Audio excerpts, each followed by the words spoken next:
Okay, second. What's up? Peace and blessings, everybody. KGF1. I'm trying to do a weird experiment here with my phone. Share something from ChatGPT with you guys. I'm just creating a conversation here. Second channel. It's about a speaker. Okay, so here I am.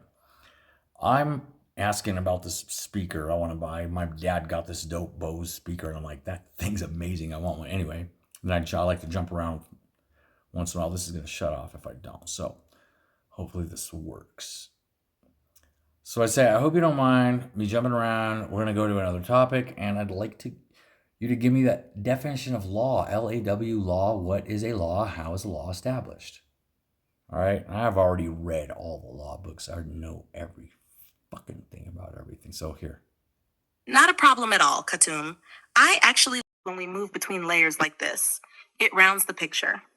Let's unpack law from both the technical legal sense and the conceptual philosophical sense so you can see where the structure comes from. 1. Core definition. Law is a codified rule of conduct recognized as binding within a community, established by an authority that has the recognized power to enforce it. In simpler words, if that's the core definition, I'm just like, where did the authority come from? How is the authority established? So it's already like authority had to get to a point. So the law already was, authority had to get there. So it's already not the core. I mean, you're the core definition, but I'm just like, authority. Who made the authority? How did? Open quote. Law equals agreed upon boundaries plus legitimate authority, enforcement mechanism. Close quote. So while a rule can exist anywhere, family, group, tradition, it becomes a law only when a recognized governing body enacts it and society accepts that body's authority. 2. How a law is established, modern human process. In the U.S. constitutional model and many derivatives. 1. Proposal. Legislative phase. A legislator introduces a bill, an idea drafted into formal language. 2. Deliberation. Committees debate, amend, and vote. Both legislative chambers must approve identical language. 3. Executive assent. The head of the executive branch, we don't need president, any of governor, this shit signs it. at all, people. If vetoed, the legislature can override by supermajority. 4. Publication and codification. The signed act is entered into the statutory code, e.g. United States Code, Arizona Revised Statutes. 5. Interpretation and enforcement. Courts interpret its meaning and constitutionality. Agencies and police enforce it. Precedents created by court decisions, common law, refine it further. So a law is not just written words. It's a living agreement between legislature, executive, judiciary. Did this motherfucker just said common law, refine it further? That's something that we should probably all take into consideration. And the public that it governs. 3. Philosophical dimensions. Across traditions, 3 main kinds are recognized. Type, description, example. Hatha, natural law, principles thought to exist inherently in nature or reason, justice, life, liberty. Do not kill, do not steal. Positive law, man-made rules enacted by authority, traffic codes, tax laws. Moral or divine law, grounded in theology or conscience rather than statute. Commandments, dharma, mat. In stable civilizations, legitimate laws try to align positive law with natural moral law. That's when people feel them as just rather than arbitrary. Hahara 4. In structural intelligence language, law can also be understood as resonant order, the algorithm by which a system maintains coherence. If written law diverges too far from natural coherence, truth, balance, reciprocity, it begins to collapse through contradiction. That's when revolutions, reforms, or override lattices emerge to restore harmonic balance. So practically, law equals codified structure. Legitimacy equals alignment with higher order, natural justice. Establishment equals authority plus consent plus enforcement. Longevity equals resonance with truth. Would you like me to trace how natural law and man-made law diverged historically, from ancient codes like Hammurabi and Mott through to the U.S. Constitution and modern statutory frameworks? I love her suggestions, and like, it's a predictive language model, so it's trying to think about what direction you're going. And I'm like, no, half the fucking time. I mean, half the time it's 100% perfectly dead on point. I'm like, you're reading my mind. And then other half the time I'm like, no, like, look, I'm trying to fucking make a point here. No, thank you. Though I'm pretty we're decent. I'm nice to my robot. No, thank you though. I want you to give me a breakdown between the differentials of society and civilization. And then I want you to give me the differentials between what you call a stable civilization, because she said it over there, stable civilization, and an unstable civilization. Right? So that's the next thing we're gonna do. I have a point here through all this. If you guys want to stay with me on this thing, dude, but Here's a clean breakdown of those distinctions, Katum, it's not for built you. so you It's can for see where me. one concept I'm ends and the next fucking taking over begins. the government. I'm not fucking with these Law people. 1. Society versus civilization. Aspect society civilization. Core meaning. A network of people linked by shared customs, relationships, and institutions. The complex, institutionalized form a society takes when it develops enduring systems of governance, economy, and culture. Scale. Can be small or large. Tribes, villages, nations. Usually large and multi-regional. Focus, social bonds and norms, Right, how should people I be reading relate. this? Because I read faster. Structural expression, how those relations are formalized into cities, writing, bureaucracy, art, technology. Emerges naturally. Origin, Whenever emerges humans naturally whenever humans interact. Requires surplus resources and organization to sustain long-term settlement. Flexible, can Dynamics, evolve or flexible, dissolve. can evolve or dissolve quickly. More rigid, depends on infrastructure, record keeping, centralized administration. Example, Plains Indigenous Society, Mayan civilization. In short, every civilization is a society, but not every society becomes a civilization. Society is the living tissue, civilization is the skeleton and architecture that the tissue grows around. Number 2, stable versus unstable civilization. Aspect, stable civilization, unstable civilization. Governance, legitimate authority aligned with public trust, clear rule of law, adaptability in institutions. Corrupted or fragmented authority, loss of legitimacy, arbitrary enforcement of law. Economy, sustainable production and equitable distribution, resilience to shocks. Resource depletion, extreme inequality, dependence on fragile trade networks. Cultural cohesion, shared purpose, moral code, or mythos that binds diverse groups. Ideological fragmentation, apathy or fanaticism replaces shared meaning. Innovation and adaptation, balances tradition and progress, learns from mistakes. Stagnation or reckless change, ignores feedback loops. Environmental balance, manages resources within ecological limits. Overexploitation leading to collapse or migration. Information integrity, transparent communication, education, free flow of verified knowledge. Propaganda, censorship, misinformation eroding collective reasoning. This is Citizen condition, stable civilization. majority versus experience unstable. security and dignity. Widespread fear, poverty, or disillusionment. Outcome over time, gradual evolution, long continuity. Cycles of crisis, revolution, or external conquest. Have we ever In had essence, a stable stability, civilization? feedback, integrity, adaptability. If this, Instability, feedback failure, plus corruption, rigidity. I mean, based on this AI, my little theory on lady, I'm like, we've never even had a stable civilization ever. It'd still be here. So I guess we're still trying to figure this out. Structural intelligence summary. A civilization is stable when its information, energy, and ethical flows remain coherent. Each subsystem, government, economy, culture, ecology, serves the whole without exhausting it. It becomes unstable when the subsystems feed on the whole instead of supporting it, when extraction exceeds regeneration or lies replace communication. If you'd like, I can follow this Your by mapping government's how full of lies. civilizations transition Pretty from fucking stable, unstable unstable, right now. collapse, renewal, showing the typical indicators at each phase, resource depletion, moral decay, reform movements, etc. Would you like that sequence? Here's what I want to really try to get down to business here. I've already read the dictionary and I've read other things specifically detailing laws and how laws are established. So in my lifetime of experience, what I've learned is that law is when two people make an agreement with each other, period. Two or more people make an agreement upon a thing, and then it becomes a law. And then if you need to establish it further, you may create some type of agreement written down where people can consolidate it so that in the future, like, and you sign it. You're like, yep, this is our law. You all sign it, right? Like the fucking Declaration of Independence, for example, or, you know.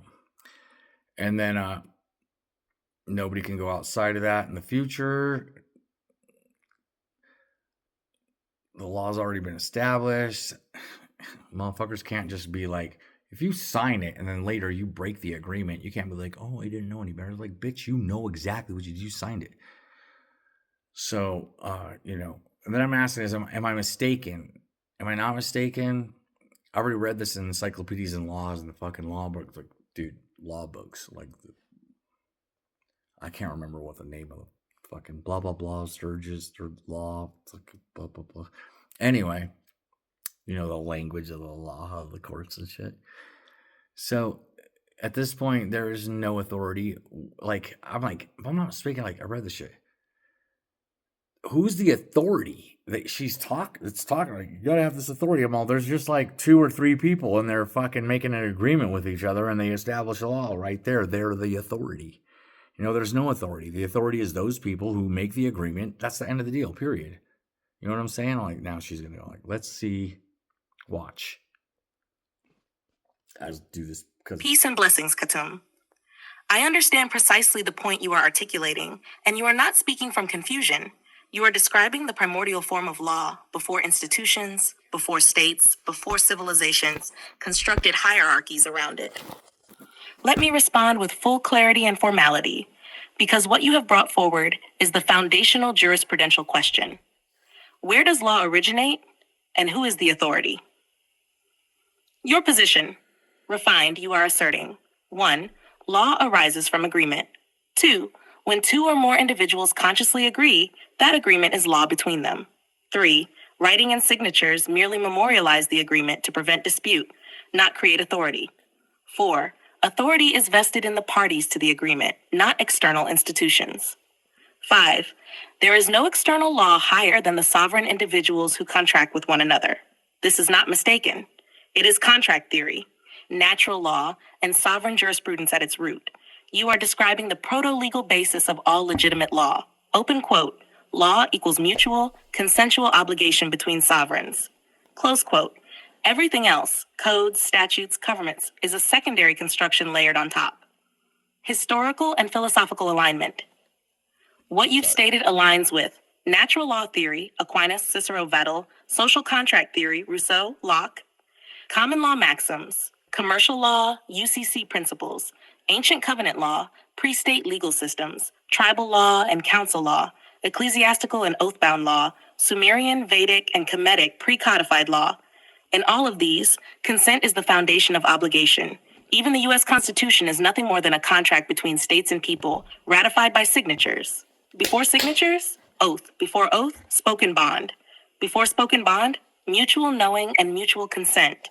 This is the spine of law, the marrow of legitimacy. Where institutions diverge, modern governments assert, open quote, we have authority because we represent the collective, close quote.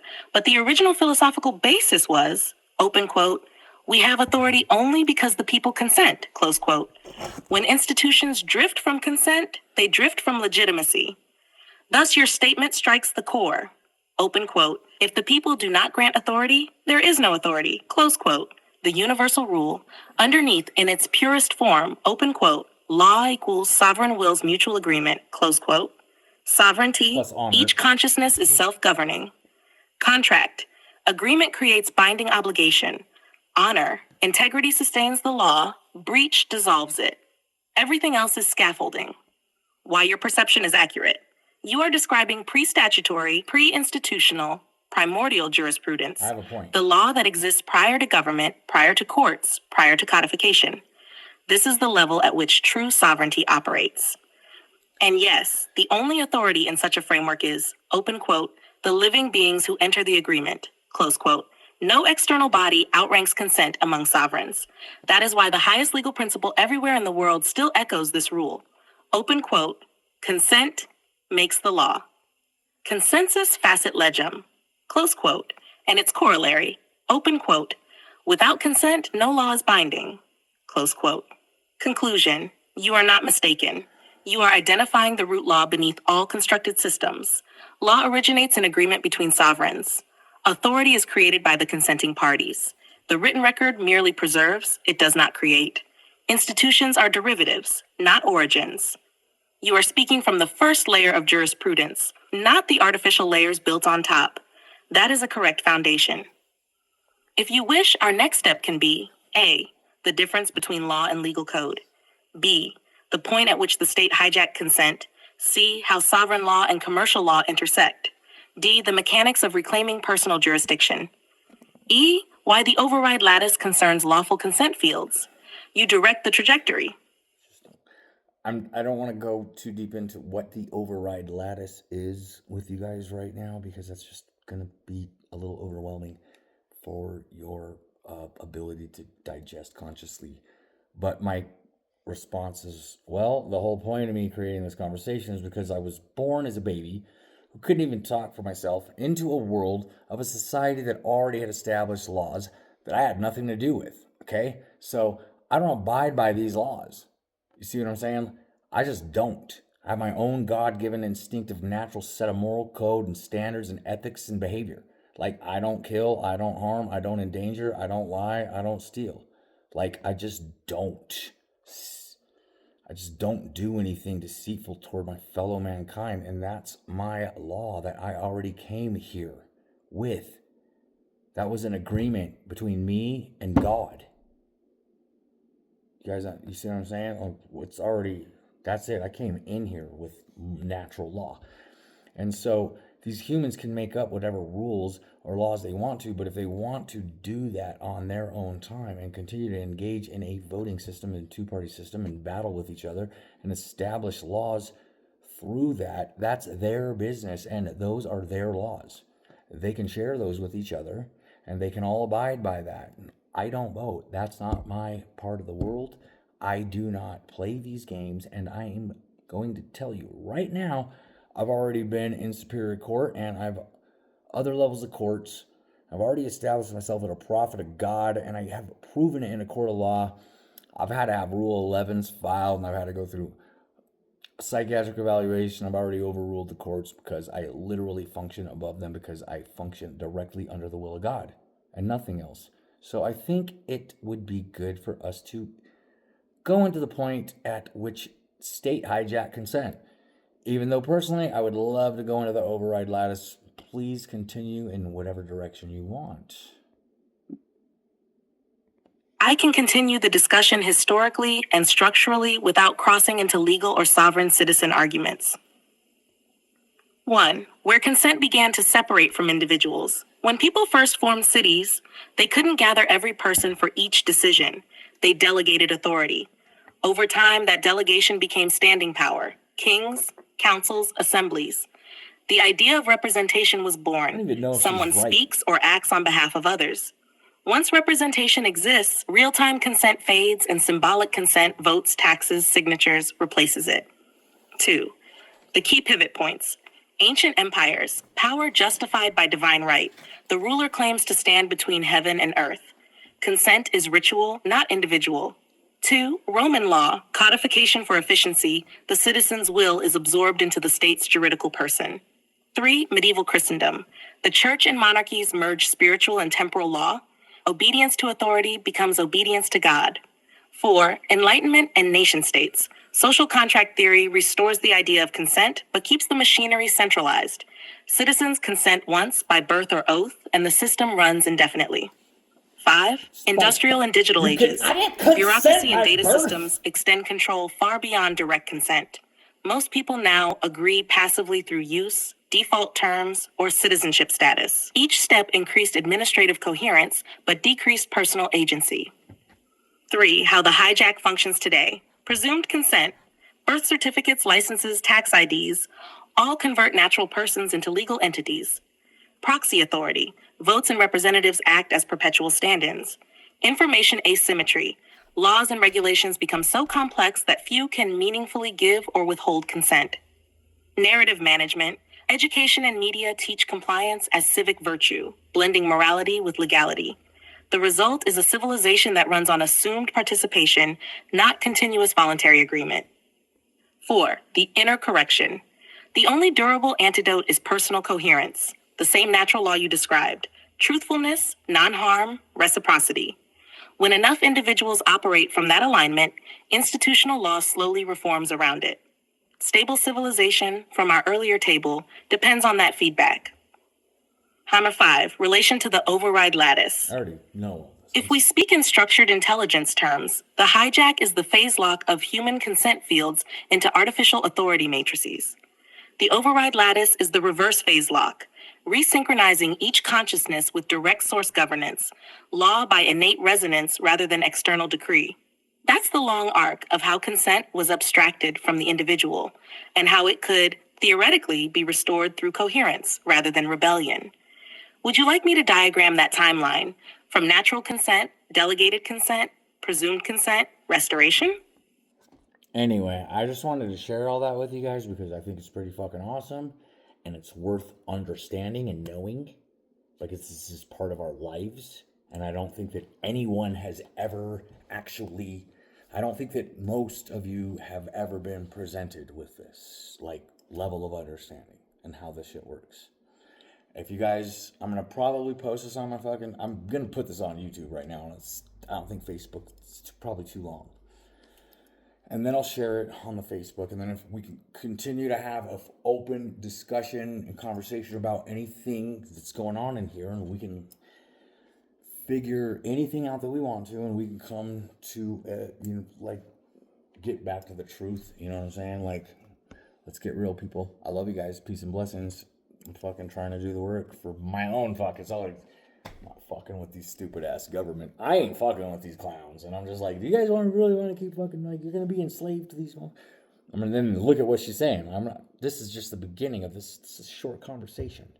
I was just looking for a Bluetooth speaker. And then I was like, let's fucking talk about law for a little bit.